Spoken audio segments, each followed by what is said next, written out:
Awesome. Hey, Paul Sakis here, Good News Planet. I'm here with Ariel Estrada. Hi, Ariel. How are you?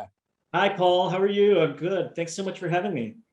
The Leviathan. Is that said right? The lab. Leviathan Lab.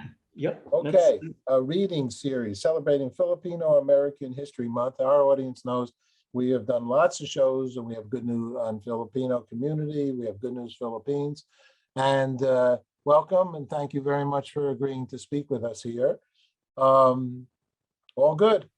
Yeah, my pleasure. What's going on? You have a show coming up. We do. We've actually been doing readings all month. Our very first reading in the series was by Claro de los Reyes, fantastic playwright, a play called Pedicab, which was in conversation with Taxi Driver, and it followed the story of a Iraq war vet who was Filipino and recovering from the trauma, or not recovering from the trauma of being in the Iraq war. The second reading in the series was another wonderful Filipino playwright, Cherry Lu Sai. Oh, sorry. I wanted to say that the first play, Claro's play, was also directed by Oreen Almario, who's a fantastic director, and she's the artistic director of the oldest Filipino theater in the United States at Bindlestiff Studios in San Francisco. So that was a huge get, and a very, very, very happy to have worked with Oreen because she's just a brilliant director.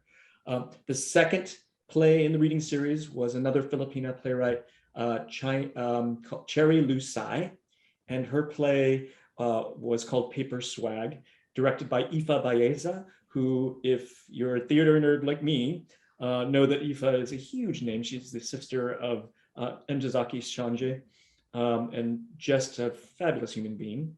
One of the stars of that show was Dame Jasmine of that reading, was Dame Jasmine Hughes, who is an Obie Award-winning actor, and just a fabulous show.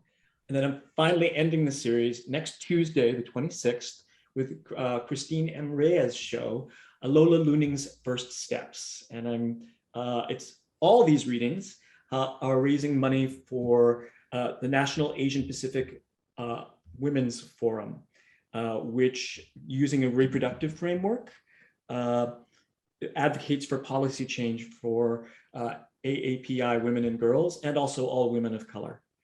Fabulous organization. So a portion of the proceeds of it's a free admission, but if you would like to donate, a portion of the proceeds is going to go towards that fantastic organization. Wow. And I'd love you to come. A lot of wonderful things going on here. Well, the Filipino community is a very, very wonderful community. My audience knows we've been involved for about 36 years with the Filipino community. In fact, I don't know if it's still so, because I know I've done some events all over California, that the Filipino community, I think, is the largest Asian community in California itself. And they do such important work. I don't know if that's still true. This was back some years ago, but it's a very strong presence and a very hardworking. We probably have to close half of the hospitals in this country if it was Filipino doctors and nurses. It's a very warm country. Tell us about this show. First of all, I'm meeting you talking about doctors through Dr. Thelma Reyes, Yes. the mom of Christina, and who is she? And we call it in Yiddish because since I'm Jewish. A mensch. She's a woman who helps people that need help, that come here and they can't find a doctor. And this is a woman who goes out and helps them. I mean, she's the salt of the earth. I mean, she's really, really fantastic. She's also a huge friend to the theater. She's constantly going and supporting Asian American playwrights and their work. And she's just a lovely human being. And she's actually really helped out Leviathan many, many times.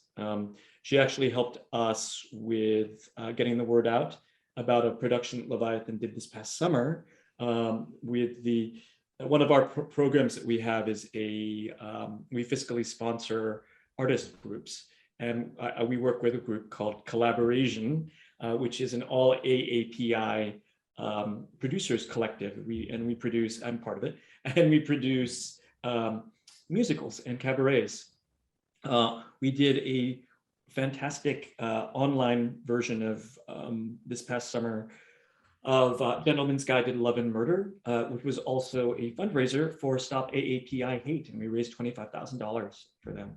Yeah, that's a big deal right now. Oh, yes. Unfortunately, it maybe has been for a long time, but it definitely has hate crimes to the Asian community has really, really multiplied.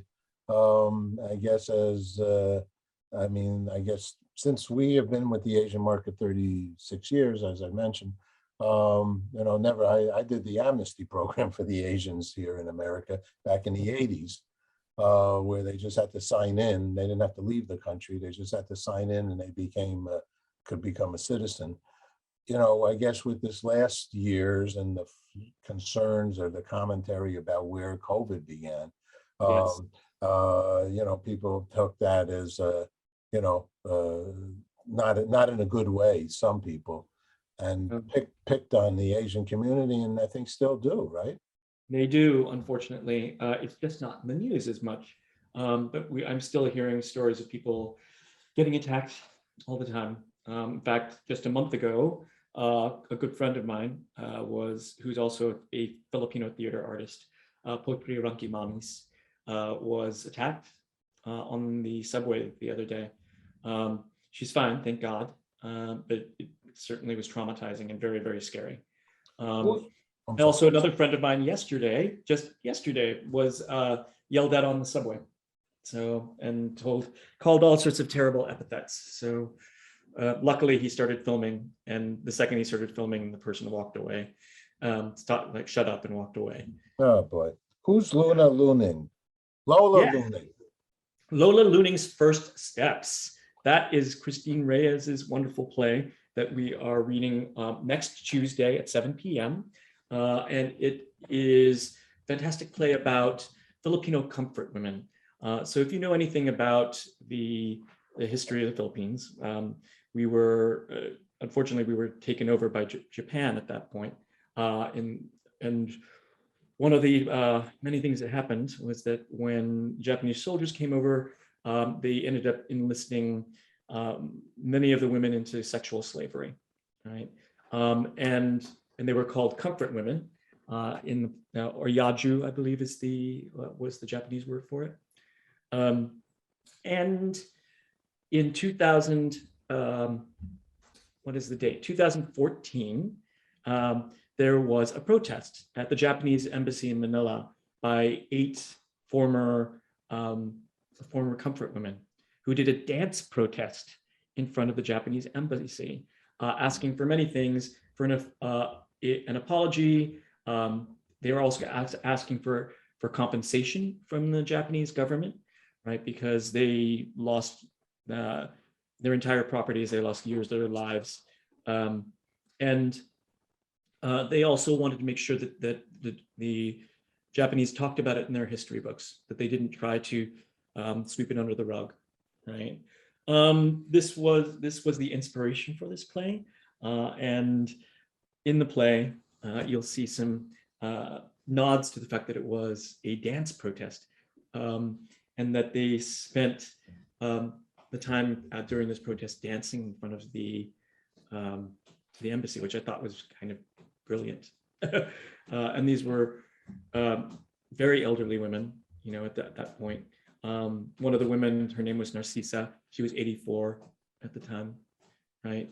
But she was a huge, incredible warrior for it, right? They also asked in this protest for the Philippine government to back their claims, right, and to get more support from the government. Unfortunately, the president at the time, Benigno Aquino, was not particularly game to do that, right? Because they, for many reasons, probably mostly financial, and not wanting to lose Japanese trade and all that stuff, right?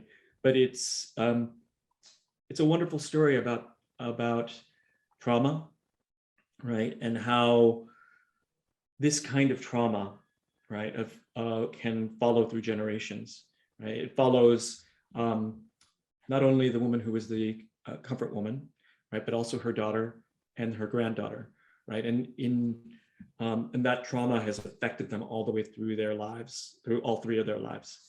And it's a beautiful play.